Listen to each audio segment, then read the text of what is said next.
ব্রিটেনের Birmingham university লাইব্রেরিতে ১৩৭০ বছরের আগের লেখা পবিত্র কোরআন পাওয়া গেছে। রেডিও কার্বন পরীক্ষায় নিশ্চিত করা হয়েছে কোরআনটি লেখার সময় মহানবী হযরত মুহাম্মদ সাল্লাল্লাহু আলাইহি ওয়াসাল্লাম জীবিত ছিলেন। মোয়াজ্জেম হোসেনের ডেস্ক রিপোর্ট।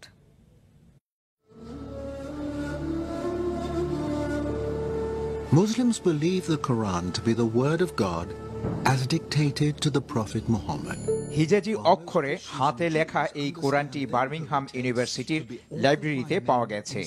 এটি লাইব্রেরির পুরনো গ্রন্থের সেকশনে, যেখানে মধ্যপ্রাচ্য বিষয়ক বিভিন্ন পুরনো গ্রন্থ ও দলিল রক্ষিত ছিল, সেখানে পাওয়া গেছে, যেটি তারা বলেন গত ১০০ বছরে তাদের কারো নজরে পড়েনি।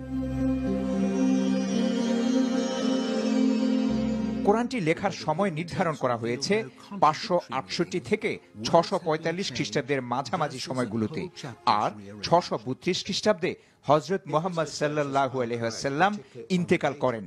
এর অর্থ শেষ নবীর ৬ ওহী লেখকের কারো হাতে এই গ্রন্থটি লেখা হতে পারে।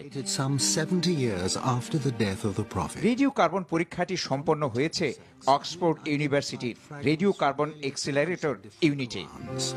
Comparisons between them and the standard Cairo text in use today are startling. এই কোরআন খলিফা উসমান রাদিয়াল্লাহু আনহু এর সময়ে ব্রিটেনে পৌঁছতে পারে বলে ধারণা করছেন বিশেষজ্ঞরা। কোরআনটি লেখার জন্য ব্যবহার করা হয়েছে উটের ঘাড়ের চামড়া, পাথর স্লেট ও খেজুর পাতা। যাচাই করে তারা বলছেন পুরনো এই কোরআনটির সাথে বর্তমানে ব্যবহৃত কোরআনের কোনো পার্থক্য নেই।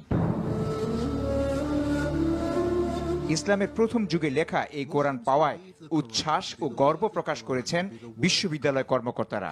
সর্বসাধারণের দেখার জন্য শিগগিরই কোরআনটি নিয়ে একটি প্রদর্শনীর ব্যবস্থা করবেন বলে জানান তারা। Moazzem Hossain, NTV international desk.